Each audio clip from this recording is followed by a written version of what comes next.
매일 아침 책 읽기로 하루를 시작하는 행복 습관, 미라클 독서입니다. 오늘 함께 읽어볼 책은 해세와 융, 상처받은 영혼을 위한 두 거장의 가르침, 미구엘 세라노 지음, 박광자 이미선 옮김, 북유럽에서 펴낸 책입니다. 서문. 지난날에 대한 넘치는 그리움으로 나는 이 책을 다시 읽어보았다. 많은 세월이 흘렀고 많은 후속판이 출간되었다. 미국에서만 20개의 판본이 나왔고 유럽 각국 언어로 번역본도 나왔다. 페르시아어와 일본어는 물론이고 네덜란드어와 그리스어 번역본까지 출간되었다. 내가 이 위대한 영혼의 모험을 경험한 지 여러 해가 흘렀다. 신비스러운 존재들과 접할 수 있었던 것은 참으로 엄청난 축복이었다. 몬타뇰라의 헤르만 허세의 거처로 마련되었던 유서 깊은 카사카뮤치에서 10년 동안 지내는 행운도 누렸다. 그곳은 바르코 양식의 귀족 저택으로 황금 언덕 건축가 중 한 사람이 지은 것이다. 발코니와 테라스가 알프스의 봉우리와 루가노 호수를 바라보고 있고 입구는 클링조어의 정원으로 이어진다. 동양과 서양에서 온 젊은 순교자들이 내가 쓴 해세와 융의 비밀 클럽 독일어판을, 그보다 많은 사람들이 영어판을 배낭에 넣고 이 문을 향해 걸어왔다. 그들은 한 발자국 한 발자국 내가 수년 전에 걸었던 길을 되짚어 걸어왔다. 그들은 상황을 전혀 알지 못한 채 테이블에 앉아 수년 전에 해세가 그랬듯이 안내자 노릇을 하면서 친절을 베풀고 있는 그 책의 저자와 얼굴을 마주하기도 했다. 나 역시 해세를 만날 당시에는 젊은 순례자였다. 남극 여행에서 돌아온 나에게 내세울 것이라곤 수년 전에 출간한 산을 넘고 물을 건넌다 해도 라는 제목의 저서 한 권뿐이었다. 그 시절 이후 많은 것이 변했다. 몬타뇰라의 길은 이제 흙길이 아니고 아스팔트가 되었다. 그리고 그 길을 걷는 순례자들도 달라졌다. 그들 대부분은 해세를 왜곡된 힌두교다, 마약 문화로 오염된 허위 선전을 통해서 알게 되었다. 그들에게 나는 헤르만 헤세의 진 면목은 다르다는 것, 해세가 오용되고 왜곡되고 있음을 알려주고자 한다. 내 말이 잘 받아들여지지 않으리라는 것, 소수의 사람만이 내 말을 받아들일 것을 나는 알고 있다. 하지만 전 세대가 빠져든 심연에서 나는 그들을 구하고 싶었다. 해세의 부인 니논 해세와의 일에서 그런 노력을 했던 기억이 있다. 우리의 마지막 인터뷰에서 부인은 해세가 왜곡되지 않기를 바라는 노력이 절망적이라고 고백했다. 어느 캐나다 텔레비전 회사에서 찾아와 부인에게 황야의 일이 대본을 부탁했다는 것이다. 부인은 거절했는데 해세가 유서에서 작품이 영화화되는 것을 굳고 반대했기 때문이다. 부인은 해세의 자녀들과 문제가 있었다. 부인이 살아있을 때는 해세의 지시가 성실하게 지켜졌지만 부인이 사망한 뒤에는 사정이 달라졌다. 몬타뇰라에 머물던 어느 날 해세의 아들 하이너가 북미 영화 제작자와 함께 나를 방문했다. 하이너 해세는 그들에게 황야의 일이 영화 제작을 허락했고 내 의견을 듣고 싶어 했다. 나는 하이너에게 아버지의 유언에 관해 물었고 니논이 했던 말을 상기시켰다. 그는 잘 알고 있다면서 유언장에는 후손 중 누군가가 경제적인 곤궁에 처하는 경우 책 중에서 한 권을 영화하는 데 동의할 수 있다는 추가 조항이 있다고 했다. 그에게 혹시 그런 상황이냐고 물었더니 그는 아니라면서 오늘날의 젊은이들에게 도움을 주기 위해서라고 말했다. 그들은 나에게 대본을 주고 가면서 며칠 뒤 내 의견을 물으러 오겠다고 했다. 나는 대본을 읽어보고 시나리오가 상당히 왜곡되어 있다는 것에 깜짝 놀랐다. 다음번 만남에서 나는 그 문제를 지적했지만 받아들여지지 않았다. 당연히 나는 이런 식의 왜곡도 영화 제작도 반대한다고 밝혔다. 하지만 하이너 헤세에게 7만 달러를 지불하고 일은 진행되었다. 그 영화는 완전히 실패했다. 북미 사람들과 정보 미디어가 보여주는 이런 분별력과 존경심의 결여, 무교양으로 인해 그들은 독일 작가, 더군다나 유난히도 독일적인 작가 헤세와 그 조국의 뿌리의 연결을 파괴했고 헤세를 자기네 목적에 맞춰 세계적인 폭로라는 거대한 음모에 이용했다. 아찔한 속도로 그런 것을 온 세상에 퍼뜨리려고 했다. 이런 현상은 만연한 무교양에 의해 촉진된 것으로 미국의 많은 집단들이 이를 선동하고 지원했다. 그 무렵 나해져서 헤세와 융의 비밀클럽은 상당한 명성을 누렸고 대학 서클과 전문적인 심리학자들, 융학파 그룹에서 그 책을 읽었다. 호주 심리학협회는 나에게 회장과 회원 전원이 사인을 해서 보내주기까지 했다. 몇 년간 미국인들이 후원하는 심포지엄이 몬테뉴라와 그 주변에서 열렸는데 거기에는 유럽과 미국의 작가, 대학교 교수들이 참가했다. 나도 초청을 받았고 2차례에 걸쳐 강연을 했다. 하나는 니체와 영원한 회귀로, 그 강연은 같은 제목의 책으로 출간되었다. 이 강연을 나는 스페인어로 마드리드에 있는 어느 대학, 마드리드와 바르셀로나에 있는 스페인 문화원, 칠레 대학교 등지에서도 했다. 2번째 강연은 미국에서의 헤세의 변형이었다. 이 강연에서 나는 헤세의 심오한 사상이 왜곡되어 그가 일종의 보헤미안, 히피로 알려지고 약물 문화의 사도, 원칙과 방법을 무시하는 평화주의 방랑자, 더 나아가 동성애자, 심지어 양성애자로 왜곡되고 있음을 지적했다. 내가 무엇보다도 강조하는 것은 헤세가 독일 낭만주의 문학 정통에 뿌리를 두고 있다는 점과 노발리스, 펠털린, 하인리 폰 클라이스트, 그리고 헤세가 경탄에 맞지 않는 니체와의 연결고리를 무시하고는 헤세를 제대로 이해할 수 없다는 점이다. 헤세는 독일 낭만주의의 화려한 마지막 꽃으로 쇼펜하우어, 게테와 함께 동방으로 정신적인 대여행에 나선 사람이었다. 심리 분석을 받았던 융의 영향으로 헤세는 양성성의 게르만적, 신비적 꿈에 완전히 빠져들었다. 양성성이란 동성애와는 완전히 다른 것으로 그 목표는 대립적인 것의 통합과 일치, 니체가 말하는 자기 셀프, 내적 인간과의 통합이며 싱클레어이자 헤세가 사랑하고 매혹당했던 일종의 코엘루스라 할 수 있는 데미안과의 통합, 또한 헤세의 가장 내밀한 자아 에고, 나르치르와 골드문트의 통합이다. 동일어 원문에서 황야의 이리의 여주인공 이름은 헤르미나로, 헤르만이라는 이름의 여성형이다. 동일한 신비적, 판트라적 유인은 모차르트의 마술필에 등장하는 파미노와 파미나이다.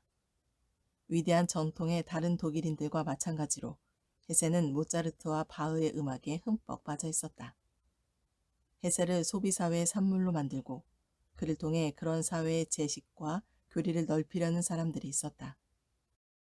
헤세는 칼리 유가의 음침한 물결 속으로 끌려갔다. 하지만 수년 전 몬타뇰레의 먼지나는 길을 걸어갔던 칠레의 젊은이는 후에 인도의 칠레 대사가 되어 다른 헤세를, 헤세의 참 모습을 찾아 나섰다. 마치 참모습의 인도를 찾아갔듯이 영원한 사람, 사랑하는 사람, 불멸인을 찾고자 했다. 이 책에서 나는 아직도 그런 사람을 만난다. 1991년 6월 칠레 발파라이소에서 미구엘 세라노. 헤세와의 만남. 1961년 1월 22일 나는 몬테뉴라에 있는 헤르만 헤세의 집을 방문했다. 우리는 함께 점심 식사를 했다. 창가에는 눈송이가 날렸지만 저 멀리 보이는 하늘은 밝고 쾌청했다. 경치의 시선을 돌리다가 나는 식탁의 저쪽 끝에 앉아있는 헤세의 맑고 푸른 눈과 마주쳤다. 어떻게 제가 이런 행운을 가지게 되었을까요? 내가 천천히 조심스럽게 입을 열었다. 멀리서 온 제가 어떻게 선생님과 한 식탁에 앉게 되었을까요? 겨울의 쌀에 감싸인 채 헤세는 말이 없었다. 그러더니 이렇게 말했다. 우연한 일은 없습니다. 이곳에 오신 손님들은 꼭 만나야 할 사람들 뿐입니다. 비밀클럽 회원들이지요. 데미안. 1945년경에 나는 헤세의 작품을 처음 읽었다. 그때까지만 해도 헤세는 칠레에서 거의 알려져 있지 않았고 소수의 독자들만이 그의 작품을 읽고 간간히 이야기할 뿐이었다. 1946년에 헤세가 노벨 문학상을 받자 그의 작품들은 여러 언어로 번역되기 시작했다. 하지만 헤세의 작품은 몇몇 나라에서만 열렬한 환영을 받았다. 예컨대 영어권에서는 그를 우울하고 재미없는 작가로 여겼다. 그것이 아직도 영어판 헤세의 전집이 출간되지 못하고 있는 이유이기도 하다. 전에 나는 문학을 좋아하지만 헤세를 모르는 친구에게 선물하기 위해 인기 있는 헤세의 작품 중 한 권을 구하려고 런던을 며칠씩이나 헤맨 일이 있다. 반면 스페인 언어권에서는 사정이 전혀 달라서 헤세는 계속 많이 읽히고 있고 스페인과 남미의 젊은이들은 그를 일종의 예언가로 여기고 있다. 어느 멕시코 화가가 나에게 유리알 유이의 음악 명인과 크네이트를 그린 그림의 컬러 사진을 보내준 적이 있다. 피아노 앞에 교사가 앉아 연주를 하고 있고 어린 크네이트가 바이올린을 함께 연주하는 그림이었다. 그 멕시코인은 유리알 유이에 매료되어 이 그림을 그려서 헤세에게 선물했던 것이다. 이런 열정에 나는 너무나 감동했다. 중요한 책을 찾기 위해서라면 나는 오늘도 세계를 반바퀴 돌 수 있다.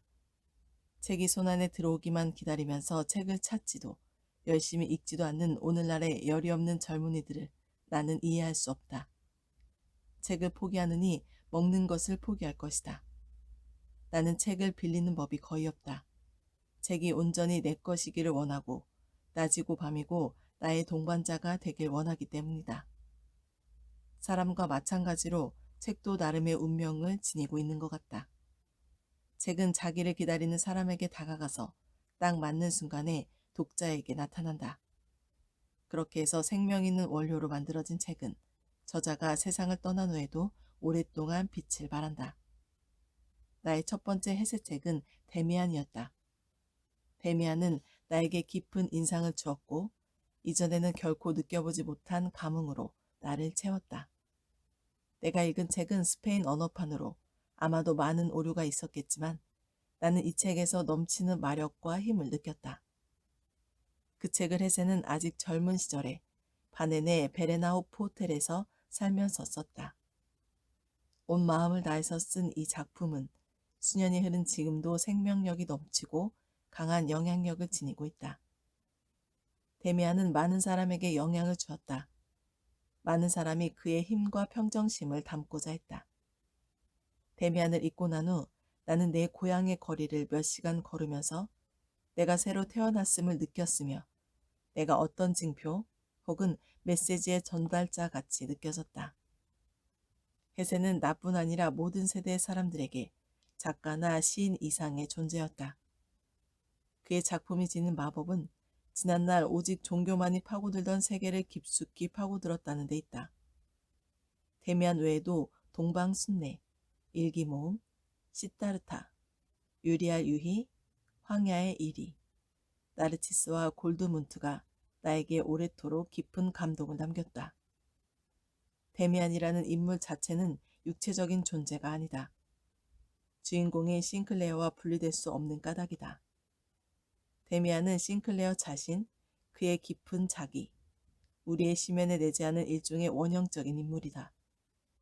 다시 말해 데미안은 불변하고 본래적인 자기로 헤세는 그를 통해 인간 존재의 마법적 본질에 관한 메시지를 전하고 있다. 데미안은 어린 소년 싱클레어로 하여금 내면에 내재되는 본래적 존재에 대해 인식하도록 함으로써 흔히 사춘기 시절에 겪게 되는 혼란과 위험을 극복할 수 있게 도와준다. 우리도 종종 인생에서 데미안같이 강하고 젊은 사람들을 만나 그들에게 존경과 경탄을 보내기도 한다. 그러나 우리 모두의 내면에는 데미안이 있다.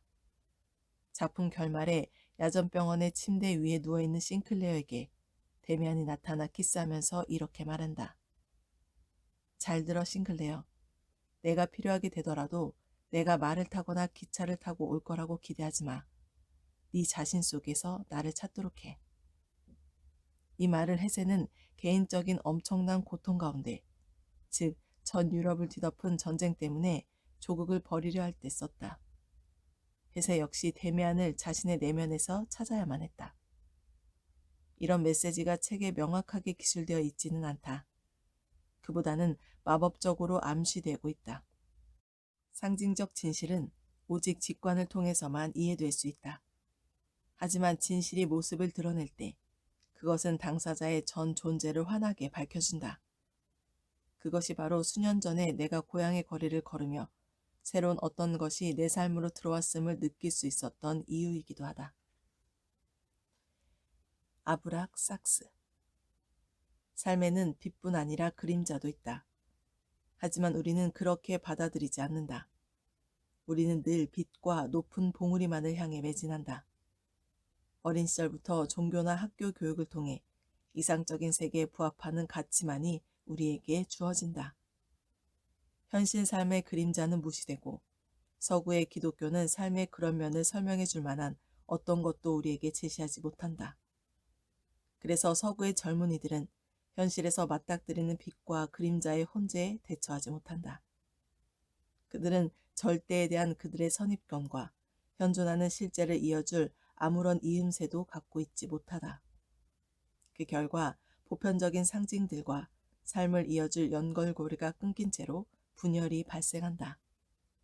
하지만 동양, 특히 인도에서는 사정이 완전히 다르다. 자연에 뿌리를 둔 고대 문명은 다양한 신의 세계를 그대로 수용한다. 그래서 동양인은 빛과 그림자, 선과 악의 동시적 현존을 수용할 수 있다.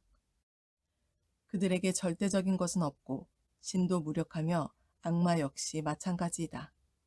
하지만 이러한 이해의 대가는 자연 자체에 대한 숭배이다.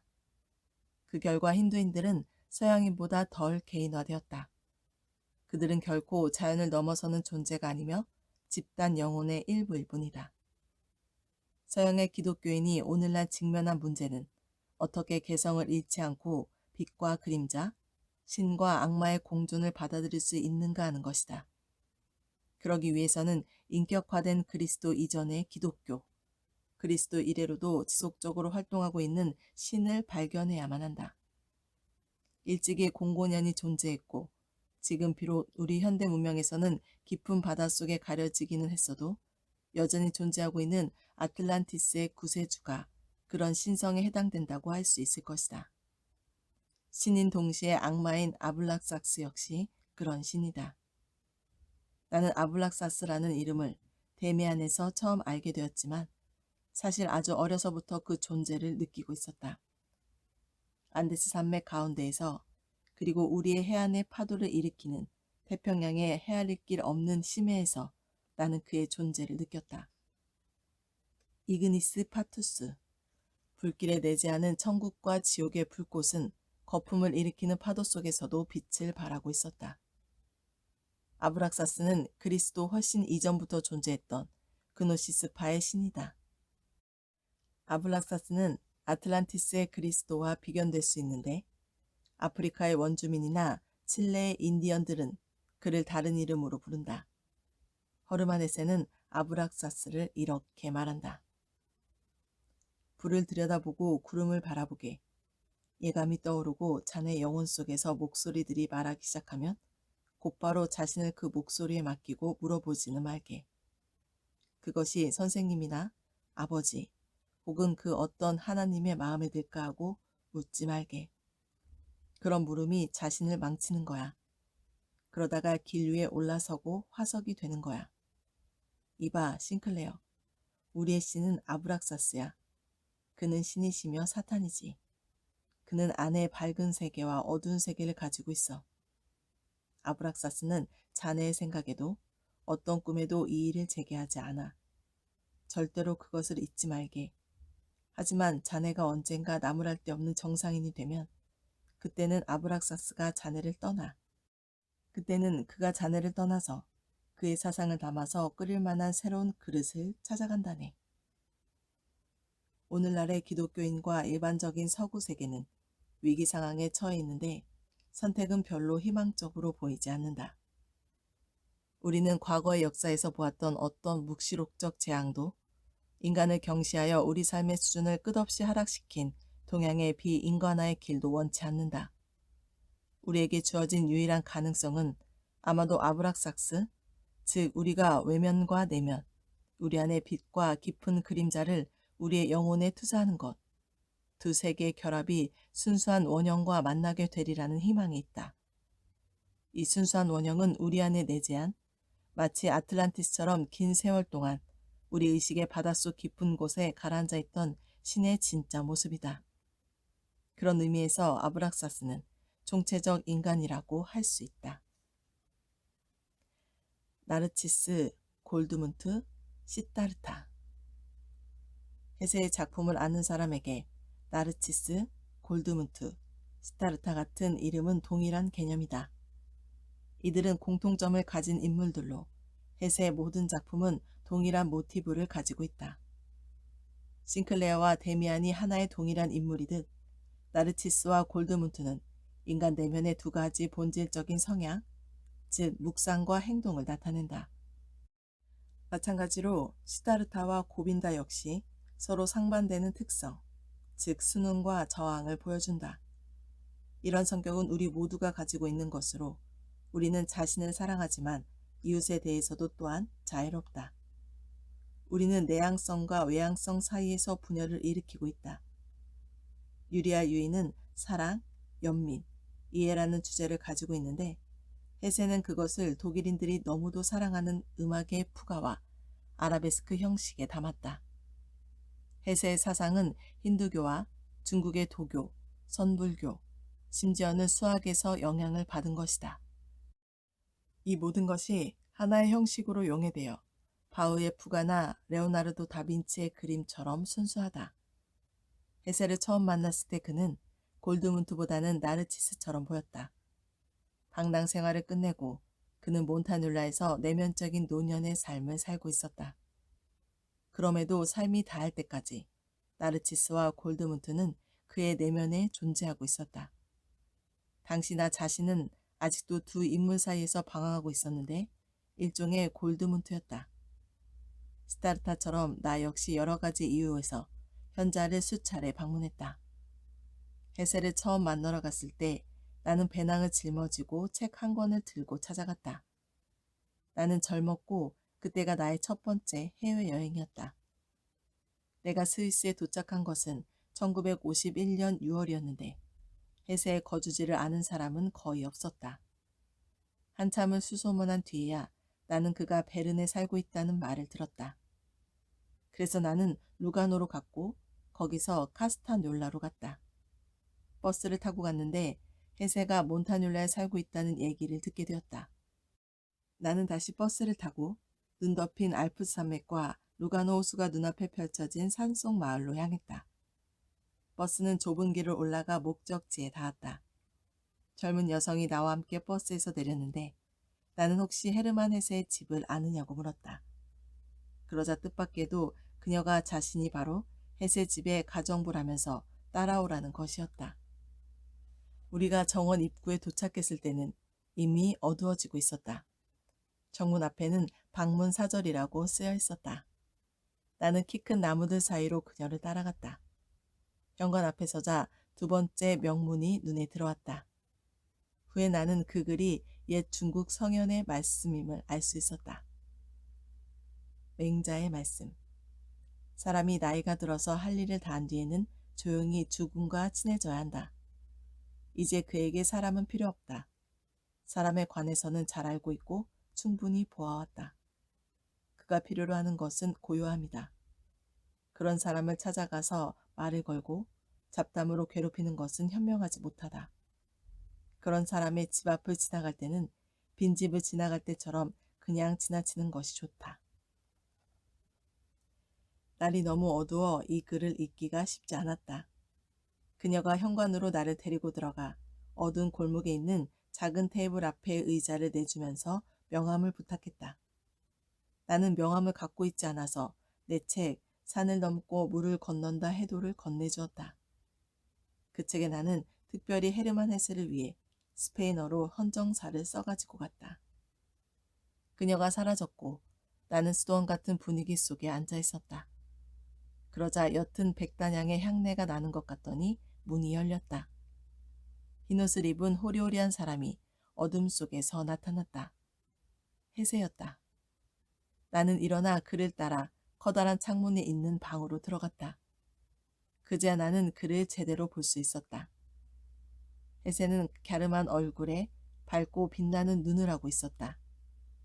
위아래로 흰옷을 입은 그는 고행자나 고해자처럼 보였다. 백단향의 향이 그를 에워싸고 있었다. 그가 미소를 지으며 말했다. 죄송합니다.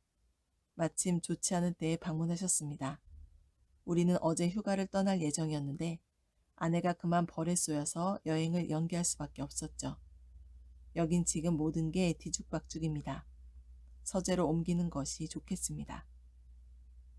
우리는 천장 끝까지 책으로 가득 찬 거실을 지나 좀 더 작은 방으로 들어갔다. 방 한가운데 말끔히 치워진 책상이 놓여 있었는데 그 방도 벽이 온통 책과 그림들로 가득했다. 해세는 창문을 등지고 앉았고 나는 그를 마주보고 앉았다. 저 멀리 산과 호수 위로 지는 태양이 보였다. 해세는 침묵하고 있었지만 시종 부드러운 미소를 띠고 있었다. 평온한 분위기가 방 안 가득 채워지기를 기다리고 있는 듯했다. 나는 그 시간의 엄숙함에 매료되었다. 내가 당시에 얼마나 긴장했고 해세와의 만남으로 나의 전 존재가 얼마나 전율했는지를 지금도 기억하고 있다. 나는 숭배하는 사람과 마주 앉은 것이다. 나는 그를 만나기 위해 바다를 건너왔고 해세의 진심 어린 환영은 나를 순례의 길로 접어들게 했던 그 감정에 부합하는 것이었다. 내가 볼 때 해세는 시간을 초월한 것 같았다. 그때 그는 73세를 넘는 나이였다. 그럼에도 그의 미소는 젊은이의 미소였다. 그의 육체는 절제되고 영적인 모습이었다. 저는 먼 길을 왔습니다. 내가 말을 꺼냈다. 선생님께서는 저의 나라에도 널리 알려져 있습니다.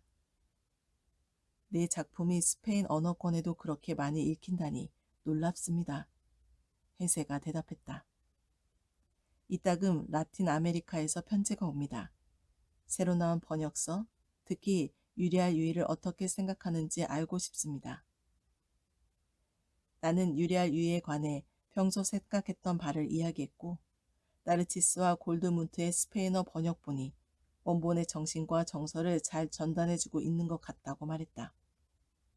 우리는 좀 더 일반적인 문제에 관해 이야기를 시작했다. 나르치스와 골드문트는 영혼의 서로 상반된 두 가지 성격을 나타냅니다. 해세가 말했다. 그것은 묵상과 행동으로 이 둘은 언젠가 통합되어야 합니다. 무슨 말씀인지 압니다. 내가 말을 이었다. 왜냐하면 저 역시도 극단적인 둘 사이를 오가면서 긴장 속에서 살고 있으니까요. 한편으로는 묵상의 고요함을 꿈꾸는데 생활이 어쩔 수 없이 저를 행동으로 물어붙입니다. 하늘의 구름처럼 흘러가게 하십시오. 거부하지 마십시오. 신은 산과 호수에 계신 것처럼 당신의 운명 안에도 계십니다. 그것을 이해하기가 어려운 것은 사람이 자연에게서 그리고 자신에게서 자꾸 멀어지기 때문입니다. 동양의 지혜가 도움이 될 수 있다고 생각하시나요? 내가 물었다. 나는 우파니사드나 베단타보다 중국의 지혜에서 더 많은 영향을 받았습니다. 그가 말했다. 주역이야말로 삶을 변화시킬 수 있습니다. 저녁 하늘이 점점 흐려지더니 연한 푸른빛이 창에 물들어 해세의 갸냘픈 몸 위에서 나풀거렸다. 선생님께서는 이곳 산속에서 평온을 발견하셨나요? 내가 물었다. 해세는 잠시 입을 다물었고 입가에는 여전히 미소가 열어 있었다. 우리는 저녁의 고요한 속삭임과 사물의 침묵에 귀를 기울였다. 이윽고 그가 입을 열었다. 자연에 가까이 있으면 신의 음성을 들을 수 있습니다. 한참을 그렇게 앉아있다가 나는 내가 떠나야 할 때인 것을 느꼈다. 해세는 자신을 그린 조그마한 수채화 한 폭에 몬타놀랴 기념이라고 서명을 해서 주었다. 해세는 그림 그리기를 좋아했고 훌륭한 수채화 화가이기도 했다. 그는 문까지 전송해주며 오랜 친구처럼 나와 악수했다. 이곳을 다시 방문하게 되면 그때까지 내가 살아있을지 모르겠습니다. 이것이 나와 해세와의 첫 만남이었다. 그날 오후에 내가 해세에게 했던 질문, 혹은 스타르타가 부처에게 했던 질문을 할 정도로 젊은 사람이라면 내가 받은 감명을 이해할 수 있을 것이다. 몬타뇰라의 좁은 길을 따라 돌아 나오면서 버스 한 대도 만나지 못했던 차에 어느 청년이 오토바이로 나를 루가노까지 태워다 주었다. 그날 밤 나는 르네상스의 매력으로 가득한 피렌체에 도착했다. 하지만 전쟁이 끝난 지 얼마 되지 않아 이탈리아는 점령군의 달러와 알코올에 의지하고 있었다. 오늘 미라클 독서는 여기까지 읽도록 하겠습니다. 오늘도 감사합니다.